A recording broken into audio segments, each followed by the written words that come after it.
L'anglais, ce n'est pas compliqué. L'anglais, ce n'est pas compliqué. L'anglais, ce n'est pas compliqué. Eh bien, l'anglais, c'est pas du tout compliqué.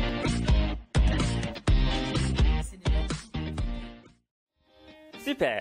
On m'a dit que l'anglais est né en Angleterre. L'anglais est bien parlé par les Américains aux États-Unis. L'anglais arrivé en Chine a été blessé par les Chinois. Arrivé en France, les Français ont tué l'anglais. C'est pourquoi on dit French people are very bad in English. Et le corps de l'anglais a été amené par les Français en Afrique. Et nous, les Africains, nous sommes en train d'enterrer l'anglais. Et pourtant, l'anglais est plus facile que le français. Tout de suite, suivez ces numéros de démonstration que l'anglais, n'est pas du tout compliqué. Le verbe être au présent de l'indicatif, au futur et à l'imparfait en faisant la comparaison entre les deux langues pour vous démontrer que l'anglais n'est pas compliqué. Alors, le verbe être pour conjuguer en français au présent de l'indicatif, nous allons dire je suis, tu es, il ou elle est, nous sommes, vous êtes, il ou elle sont. Ça c'est le verbe être en français au présent de l'indicatif. Pour conjuguer ce même verbe en anglais, qui est to be, car le verbe être en anglais, on dit to be. Alors, to be in the simple present, it is very easy, as you can see it. On va dire I am, you are, it, he, she is, we are, you are, they are. Alors, si vous regardez bien, vous allez constater que ici, il n'y a que deux changements que nous pouvons observer dans l'orthographe du verbe. À partir de la troisième personne du singulier, le verbe devient is. Et la première personne du singulier, le verbe c'est ici conjugué avec am, am. Okay? Sinon, le reste c'est a-r-e. Pas de changement dans l'orthographe, pas de changement dans la prononciation, à part la première et la troisième personne du singulier en anglais. Mais en français, depuis la première personne du singulier, on dit je suis, et qui est différent de la deuxième personne qui est tu es. Il ou elle est, même si cela se prononce tous est, ces deux est ne s'écrivent pas de la même manière. Nous sommes est différent de tous les autres. Vous êtes, le verbe a encore changé d'orthographe et de prononciation. Il ou elle sont, le verbe a changé de prononciation et d'orthographe. Chers amis, l'anglais c'est pas compliqué. Nous allons avancer encore avec le même verbe pour vous démontrer que l'anglais ce n'est pas compliqué. Le verbe être, toujours à l'imparfait.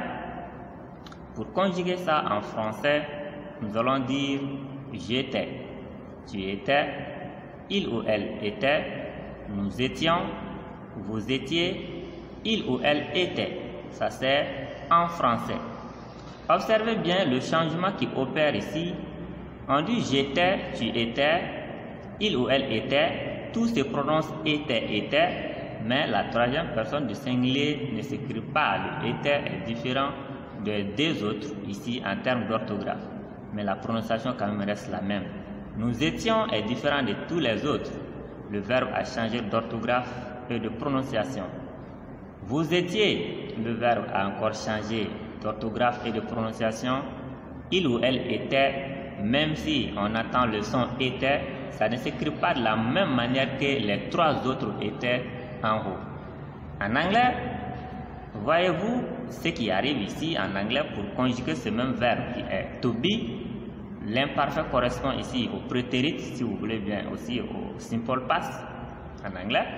On va dire I was, you were, it, he, she was, we were, you were, they were.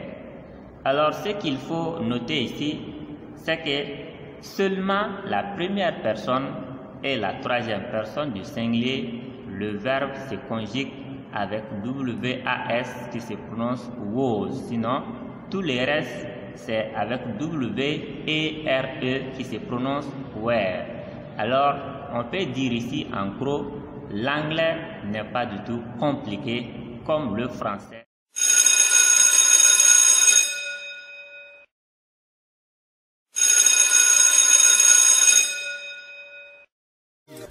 Salut tout le monde, j'espère que vous allez tous bien.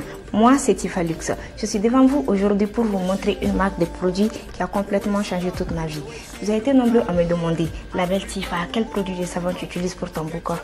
Je suis gardé les secrets, mais là j'en peux plus. Ni balmamso seli seli no kaba ni balmamso e ka konyo to manja e ka dengulu sira kaba e farfaleno tashi bouton ani kurukuru musendila marque sakana ni mogo kilo no ka safine dobon no e tendere vi anga safine tendere vu a glanu no ni fenchame ina fo karoti di nimrukumuni nono ani fen chama wore a be produits naturels ni safine c'est recommandé partout à l'intérieur et à l'extérieur du pays no temena ka bulino balakaw o ere baro muso ati tani fendote no e masque ni gomaji marque sakana ni mogo ka masque deni iba kinyala avant que katike ka benta 15 minutes ou 10 minutes. Ça te permet d'avoir une peau claire, lumineuse et sans tache.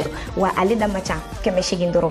Marque sakanani mogo aklitura berila. Tie fara musuga, demsen fara mogo korbaga. Oratu unana ni safnani spécialement pour vous. Tieba ko tukumna musuba ko demsen fara mogo korbaga. Ni korolino ni agi don bila ni safne de sigi ga demsenala. Ina foki ma delika koro. Ni safne ça permet d'avoir une peau claire sans tache ni bouton. Tiena, marque sakanani mogo, on a mali bella fiale kama. Ni fene safne, marque sakanani, ma mali wolo côté naturel. Ni balmamso, e jelino kaba, ite figi ga jiachi, ube e filino kaba, produit mali. Mais biton ni tache qui no ko offre au labo. Ni safne d'abolo spécialement pour vous. Anga produit naturel qui no kali fene fa. Wa songa machakwi kemenandro. Awo, ni kemenanbo iben safne ma ben soro pour que giga muso asamrota. Pour terminer cette séance de démonstration, l'anglais c'est pas compliqué. Nous allons partir en finale face à face avec le même verbe en français et en anglais et au futur. Pour conjuguer l'auxiliaire être, le verbe être au futur en français d'abord, on va dire je serai, tu seras, il ou elle sera, nous serons, vous serez, il ou elle seront.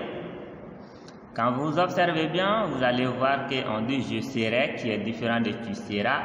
Tu seras aussi est différent de il ou elle sera en termes d'orthographe. Même si ces deux mots se prononcent de la même manière, alors il y a une différence que vous pouvez voir directement au niveau de l'orthographe. Ici, nous serons est différent de tous les autres. Vous serez, le verbe a changé d'orthographe et de prononciation. Il ou elle seront. Même si ces seront aussi se prononcent comme les seront de nous serons, alors en termes d'orthographe, ces deux mots sont vraiment différents. Maintenant, voyons en anglais ce que cela donne pour terminer, pour dire que l'anglais c'est vraiment facile. L'anglais est facile. Comme vous pouvez le voir ici, toujours le verbe to be. Pour conjuguer ça en anglais, même si vous ne comprenez pas du tout l'anglais, ce qu'on peut voir, c'est que de I jusqu'à they, le verbe n'a pas changé d'orthographe et la prononciation reste la même. On dit I will be, you will be, it, he, she will be, we will be, you will be, and they will be. Alors ici, c'est no comments. L'anglais est plus facile que le français car la conjugaison ici du verbe être au futur nous montre carrément, quasiment que même un enfant peut mieux comprendre ça que le français où l'orthographe et la prononciation du mot diffèrent en fonction du pronom personnel et de la première jusqu'à la troisième personne du pluriel. Donc, l'anglais, c'est pas compliqué. Voilà, ladies and gentlemen, comme je l'avais dit au départ que l'anglais c'est pas du tout compliqué. J'espère à travers cette vidéo vous avez compris que l'anglais c'est pas du tout compliqué comme le français. On se retrouve next week-end sur le même plateau avec le même sourire si possible et pour vous démontrer encore une fois avec d'autres exemples très simples et banals que l'anglais n'est pas compliqué comme le français de la France. L'anglais ce n'est pas compliqué. L'anglais, ce n'est pas compliqué. L'anglais, ce n'est pas compliqué. Eh bien, l'anglais, c'est pas du tout compliqué.